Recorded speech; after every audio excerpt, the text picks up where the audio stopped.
oralement au lieu de la lire ici, parce que l'entreprise a seulement 2 ans et elle a vécu, comme vous avez entendu tantôt, une croissance fulgurante. Et la vision, elle est très large et elle n'est pas quantitative. Et c'est là que je veux vous amener, c'est que qu'est-ce qu'on fait, c'est vraiment de la philosophie des villes. Donc, nous, notre but, c'est de rendre les villes plus résilientes, beaucoup plus spontanées et mieux aimées par ses résidents. Je vais vous amener à comprendre qu'est-ce qu'on fait à travers chacun de nos projets et vous allez voir, en fait, nous autres, la pratique qu'on fait, ça s'appelle du placemaking. Et le placemaking, ça existe partout dans le monde, mais c'est quand même un phénomène relativement récent. Et les grands principes sont encore assez flous, mais je vais vous montrer un peu en quoi consiste en fait notre recette. On a réussi en 2 ans à connaître c'était quoi nos valeurs, puis à les cerner. Ça fait partie de notre recette. Les lieux qu'on crée sont toujours humains, à échelle humaine, toujours chaleureux, inclusifs. Donc le but, c'est d'inclure et innovateur parce que, veut pas, les espaces publics ont beaucoup changé dans le dernier siècle et ça existait avant, mais on ramène de l'avant les espaces publics. On redonne aux espaces publics leur vocation d'échange culturel, d'échange social, de cohésion sociale et tout ça. Donc, nos valeurs, c'est humaniser, inclure et innover. Je vais commencer par les Jardins Gamelin parce que c'était le premier projet d'envergure que la pépinière a fait.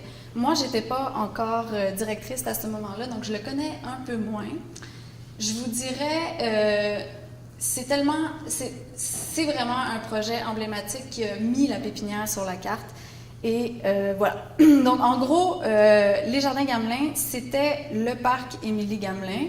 Et le quartier des spectacles avait envie d'étendre son secteur jusqu'au Jardin Gamelin et jusqu'au parc Émilie Gamelin et en faire un lieu de spectacle, un lieu revitaliser un peu ce secteur-là.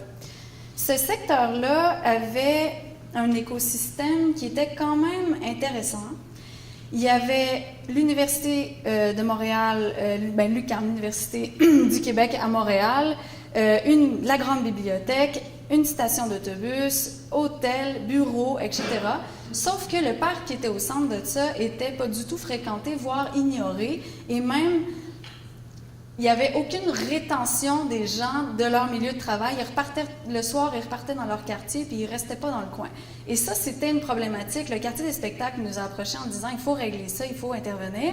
Et nous, ce qu'on a remarqué, c'est que, bon, ce parc-là était une belle dalle de béton, un beau design, mais relativement froid. Et c'est un des secteurs où il y a évidemment beaucoup d'itinérants. Je ne sais pas si vous connaissez un peu Montréal. Et il y a aussi des problématiques de vente de drogue, vente de stupéfiants. Donc, c'était assez obscur. Alors, ça, c'est l'envers, en fait, de ce que vous pouvez voir. C'est que c'était assez drame. Et nous, la première chose qu'on a fait, c'est qu'on a dit, OK, on va verdir. On va verdir, on va utiliser des matériaux chauds, donc pas du béton, mais plutôt du bois. On a utilisé énormément de palettes. On a réutilisé des matériaux qui existaient déjà pour la plupart et on a créé ceci. Alors, ça s'est pas fait du jour au lendemain, ça l'a comme poussé. On est allé chercher des partenaires comme Sentier Urbain, qui, eux, croient à la cohésion sociale à travers le jardinage. Et donc, eux, Sentier Urbain, ça fait 10 ans qu'ils existent à Montréal, et ils ont décidé, ils ont dit, en voyant notre projet, ils ont dit, regardez, nous autres, on va faire jardiner les itinérants. On va être là, on va proposer aux itinérants de jardiner avec nous, puis on va voir qu'est-ce que ça va donner. Résultat, cette année, les itinérants ont un poste salarié, et ils ont un dossard, puis il est écrit « apprenti jardinier » et ils jardinent. Quand on donne un statut à un itinérant, on ne l'ignore plus, on le regarde, il n'est plus invisible. Et donc ça, c'est un bel exemple de cohésion sociale. Le parc, maintenant, est habité par quoi? Les étudiants, les gens qui vont à la grande bibliothèque, les gens du secteur du grand secteur du pays, une espèce de centre commercial juste à côté, ils viennent manger là. Il y a une offre alimentaire où ils viennent tout simplement regarder un spectacle. Il y a des spectacles aussi, là, mais évidemment, le quartier des spectacles anime le lieu. Donc ça, c'était le premier projet de la pépinière. Donc vous voyez en fait que les gens, reviennent dans le lieu. Ça fait une place vivante. Le premier projet de la pépinière qui nous a valu le prix Shenzhen International de Design. Et ça nous a mis sur la carte. Le village au pied du courant. Même chose, une problématique. La problématique, elle est venue cette fois-ci d'un groupe de citoyens qui ont dit « Coudon, on n'a pas accès aux berges, on est montréalais, on habite à côté du fleuve, puis on ne peut pas le voir. » Aussi, ce secteur-là, qui est la chute à neige Folum, c'est un secteur qui est enclavé, puis qui est barré par l'autoroute, le boulevard, en fait, Notre-Dame, où les voitures circulent super rapidement. Il y a des dangers. Le lieu est mal éclairé, il est mal desservi par la ville, et c'est vraiment dommage parce qu'on a une super de belle vue sur le pont Jacques-Cartier, la ronde et les feux d'artifice. Où, justement, comme tout Hochelaga descend pendant les feux d'artifice et vient s'installer et s'approprie la rue, mais il n'y a pas de service sanitaire, il n'y a pas de poubelle, fait que ça finit que les gens s'en vont puis ça a l'air d'un déchet. Donc nous, on a décidé d'installer une plage avec du sable et de faire participer les designers et les architectes de Montréal à ce qu'on appelle une charrette de design, qui est un concours où est-ce que les gens viennent installer des petites installations éphémères par-dessus le sable. Donc, ça donne une grande plage, sur laquelle les gens peuvent se promener, puis tout ça. Ce projet-là, c'est le projet qui est arrivé le plus à maturité et qui nous permet le plus d'expérimenter des choses en lien avec le placemaking. Ce que les Anglais appellent « the third place ». Où est-ce qu'on est quand on ne travaille pas? Où est-ce qu'on est quand on n'est pas à la maison?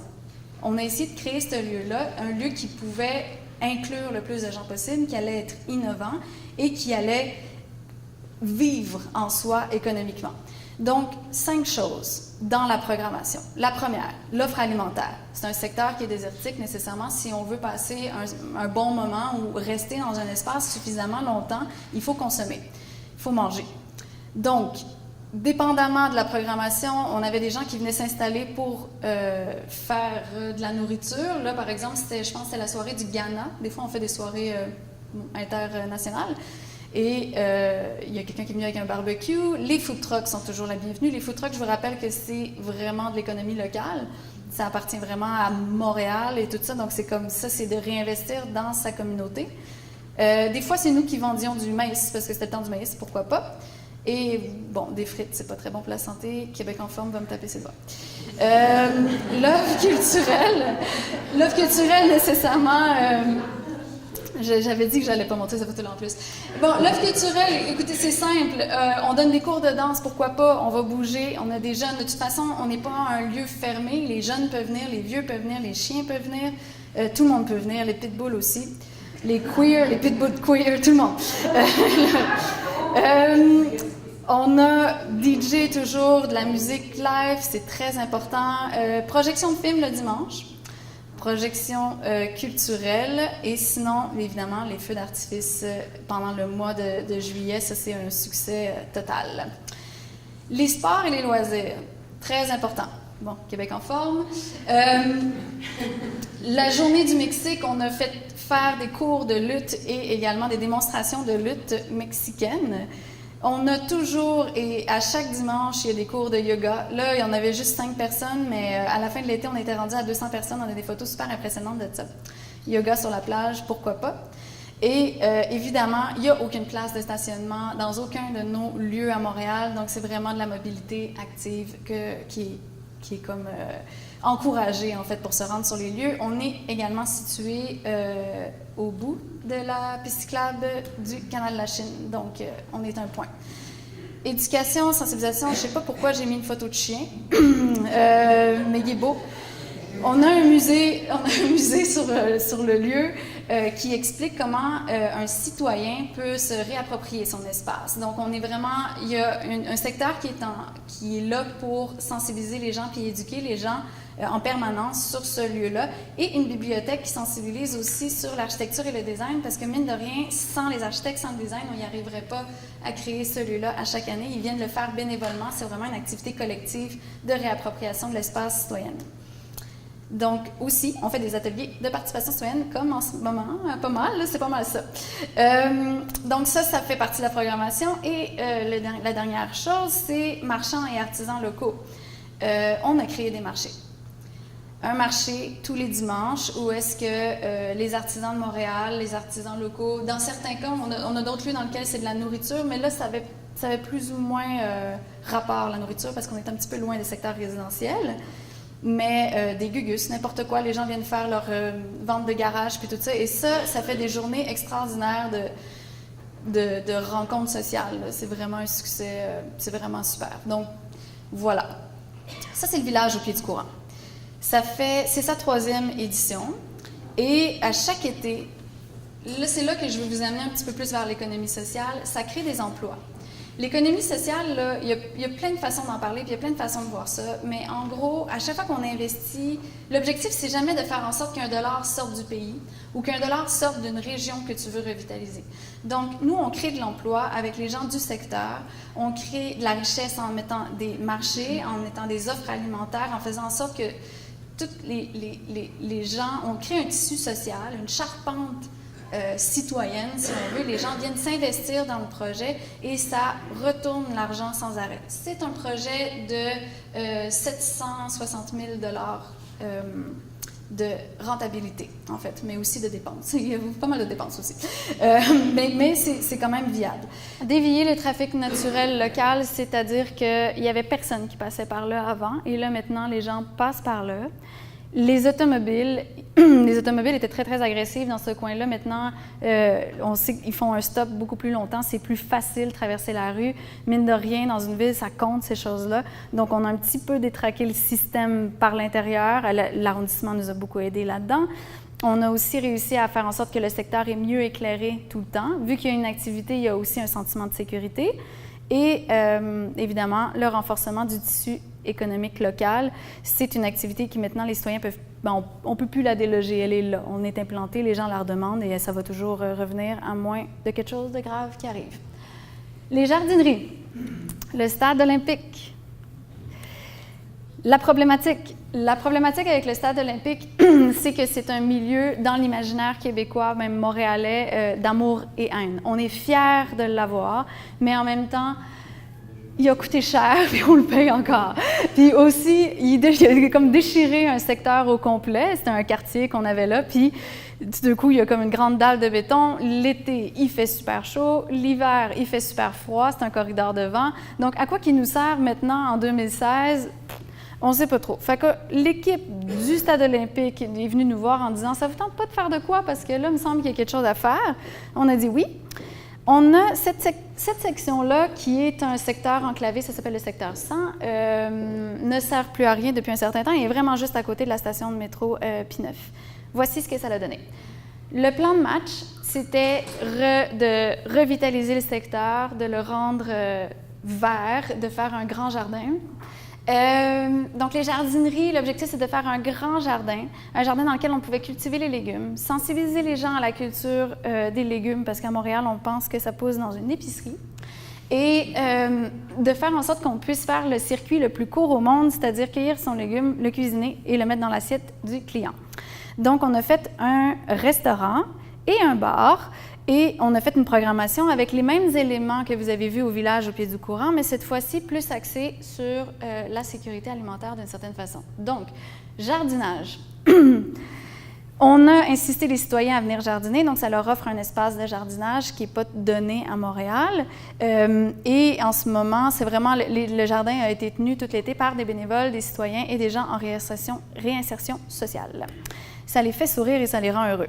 On a fait une table avec les citoyens dans laquelle on leur servait la nourriture qu'ils cultivaient eux-mêmes.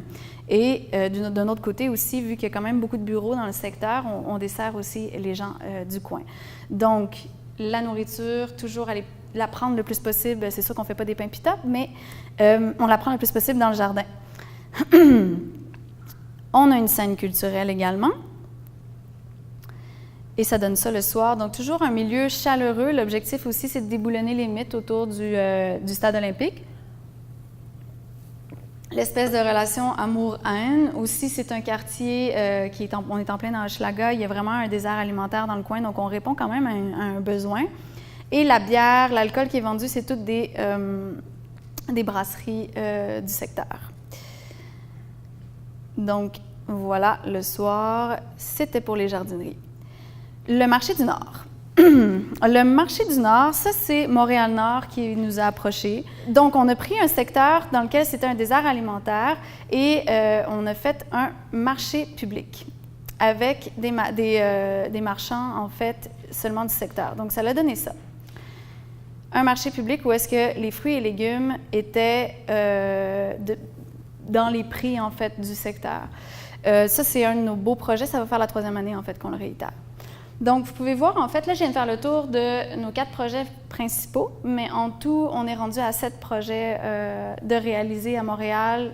En ce moment, il n'y en a que 2 actifs, le marché du Nord et puis les jardineries au Stade olympique. On ferme pour l'hiver et on commence un nouveau projet cet hiver, vraiment axé sur les efforts physiques, sortir les gens de l'hiver, faire de la Zumba dehors à -30. Puis on fait une grande patinoire de hockey, puis tout ça. Donc, on axe vraiment, cette fois-ci, notre projet autour de la mobilité active, en fait, au cœur du Myland. Donc, c'est à peu près ça. Pour conclure, moi, je vous dirais, tout ça, cette espèce d'écosystème-là, arrive à vivre avec comme une activité. Le but, c'est juste de créer une activité, de mettre plusieurs gens autour de ça, d'impliquer les citoyens, de les impliquer dans la mission. Puis une fois que c'est fait, on ne peut plus faire disparaître un projet, les gens en redemandent tout le temps. Donc, par rapport à votre concertation, pour faire un lien avec ce qui se passe, nous, un des territoires qui nous intéresse vraiment beaucoup, c'est le canal Lachine. Le canal Lachine, qui, vous savez, est traversé de bord en bord par une piste cyclable. Les gens traversent cette piste cyclable-là à une vitesse hallucinante. C'est vraiment rendu un lieu... Oui, exactement. Mais on ne s'arrête pas. Donc, le but, ce serait de faire des haltes. Idéalement, ce serait un de nos rêves, de faire des haltes à certains endroits le long du canal Lachine, des haltes qui seraient autant valables durant l'été que durant l'hiver. L'hiver où ça pourrait très bien être une piste de ski de fond. Je pense que c'est déjà exploité, cette possibilité-là. Mais c'est ça. En fait, le but, c'est comme... nous, on l'explique souvent comme ça. Ce qu'on fait, c'est qu'on crée une halte comme un arrêt d'autobus. Quand tu crées un arrêt d'autobus, les gens s'arrêtent. Ils attendent l'autobus. Ensuite, une fois que tu as des gens qui attendent, bien, nécessairement, il y a un sentiment de sécurité qui veut venir avec ça. Donc, ça veut dire, OK, est-ce qu'on met un lampadaire? Si on met un lampadaire, on éclaire un lieu, on le sécurise. Un jour, il va peut-être arriver un petit commerce. Dans les pays pauvres, généralement, quand tu as un arrêt d'autobus, tu as tout le temps des petits commerces qui s'installent autour, puis des gens essaient de te vendre des choses. Mais dans nos pays, ça prend un peu plus de temps. Puis là, à un moment donné, il arrive un dépanneur. Puis un dépanneur, ça veut dire un début de route commerçante, puis des trucs comme ça. Donc, notre philosophie, c'est de faire des petits champignons comme ça. Ça redonne vie à un lieu.